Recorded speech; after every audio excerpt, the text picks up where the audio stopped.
السلام علیکم.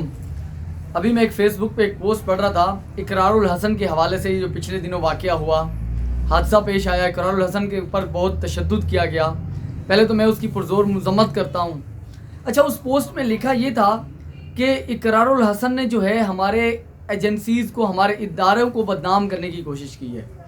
اداروں کے جو ان کا تقدس ہے اس کو پامال کرنے کی کوشش کی ہے. اب سب سے پہلے تو میں یہ بات یہاں پہ کروں گا کہ ہماری جو پاکستان کی ایجنسیز ہیں یہ پوری دنیا میں مانی جاتی ہیں. واقعی ہماری ایجنسیوں جیسی کوئی ایجنسی نہیں ہے. ہماری ایجنسیاں ایسے کام کرتی ہیں جو دنیا میں کوئی ایجنسی کام نہیں کرتی. ہم اپنی ایجنسیوں کو مانتے ہیں، پوری دنیا مانتی ہے ہماری ایجنسیوں کو. یہ جو چھوٹی سوچ کے لوگ ہیں، سب سے پہلے جو اگر ہماری ایجنسیوں کے خلاف کوئی بات کرے گا تو ہم اس کو اپنا پاکستان کے شہری نہیں مانتے. ہم اس کے خلاف کھڑے ہوں گے جو ہمارے پاکستان کے بارے میں کوئی غلط بات کرے گا، ہمارے پاکستان کے اداروں کے خلاف کوئی بات کرے گا. اب اس بندے نے نہ کوئی ریسرچ کرتے ہیں، ہم نہ کوئی چیز دیکھتے ہیں پوری پراپر سے، بس اپنے جذبات میں آ کے ہم پہلے سے اپنی رائے دینا شروع کر دیتے ہیں. اب اس بندے نے لکھا یہ تھا کہ اقرار الحسن نے جو ہے آئی بی کے آفس کا تقدس پامال کیا ہے. ان افسران کو اس طرح سے نہیں کرنا چاہیے تھا. پہلے یہ جو جنگ ہے نا، یہ اداروں کے ساتھ نہیں ہے. اداروں سے ہماری محبت ہے، اداروں کو ہم سپورٹ کرتے ہیں، دل سے سپورٹ کرتے ہیں. ہمارا پاکستان ہے، ہمارے ادارے ہیں، ہماری حفاظت کے لیے کام کر رہے ہیں، ہمارے ملک کے لیے کام کر رہے ہیں. بالکل اداروں کے اندر جو کالی بھیڑیں ہیں، یہ جنگ ان کے خلاف ہے.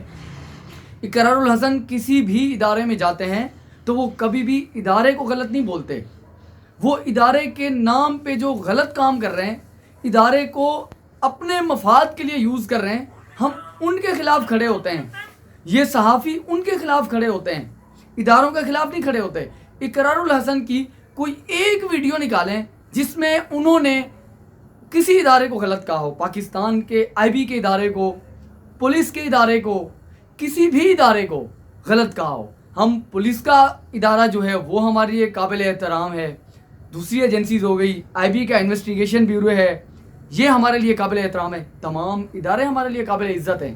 ہم فخر محسوس کرتے ہیں اپنے اداروں کے اوپر کہ ہمارے اتنے اچھے ادارے ہیں. لیکن اداروں کے اندر یہ جو کالی بھیڑیں ہیں نا، یہ جو اداروں کو بدنام کرنے کی کوشش کر رہے ہیں، جو اداروں کو غلط طریقے سے یوز کر رہے ہیں، ہم ان کے خلاف ہیں. ہمارے اسلام میں، ہمارے قانون میں ہر جگہ رشوت لینا ناجائز ہے. رشوت لینے والا اور دینے والا دونوں جہنم میں ہیں. لیکن عوام کیا ہے؟ عوام مجبور ہے. عوام کا کام نہیں نکلتا. ہمارے پورے کے پورے یہ جو لوگ بیٹھے ہوئے کالی بھیڑیں اندر بیٹھی ہوئی ہیں، جنہوں نے عہدے سنبھالے ہوئے ہیں، ان کو عادت پڑ چکی ہے، یہ ان کے خلاف کام ہی نہیں کرتے. اب جو مجبور بندہ ہوتا ہے، جس کو کام کروانا ہوتا ہے، یہ اس پہ پریشر ڈالتے ہیں کہ یہ چیز آپ مجھے رشوت دیں گے تو یہ کام کروں گے. تو وہ بیچارے کدھر جائیں؟ ان کو مجبوری میں یہ سب کرنا پڑتا ہے. یہ جو آفس میں بیٹھے ہوتے ہیں، ہمارے اداروں میں بیٹھے ہوئے ہیں، یہ اس لیے بیٹھے ہوئے ہیں کہ یہ ہمارے کام آئیں، ہمارے اور آپ کے جو کام ہوتے ہیں ان کاموں کو کریں، ہمارے اور آپ کی حفاظت.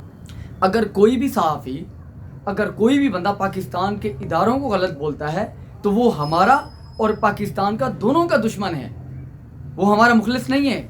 اگر اقرار الحسن کی کوئی ایسی ویڈیو کہ اس نے اگر ہمارے پاکستان کے اداروں کو، پاکستان کی ایجنسیز کو، کسی کو بھی برا بھلا کہا ہے یا ان کے خلاف بات کی ہے تو وہ بھی غلط ہوگا. اقرار الحسن بھی غلط ہوں گے. لیکن اقرار الحسن نے ایسا کچھ نہیں کیا. تو یہ سب کچھ جو کر رہے ہیں نا، یہ آپ اور ہمارے لیے کر رہے ہیں، ہمارے ملک کے لیے کر رہے ہیں. ہمارے ملک کا جو نظام بگڑا ہوا ہے نا، یہ کالی بھیڑوں کی وجہ سے جو نظام بگڑا ہوا ہے نا، اس کو سدھارنے کی کوشش کر رہے ہیں. اس کو صحیح کرنے میں اپنا تھوڑا سا جو کردار ہے وہ ادا کر رہے ہیں. وہ اپنے ذاتی کام کے لیے مار نہیں کھا رہے تھے وہاں پہ.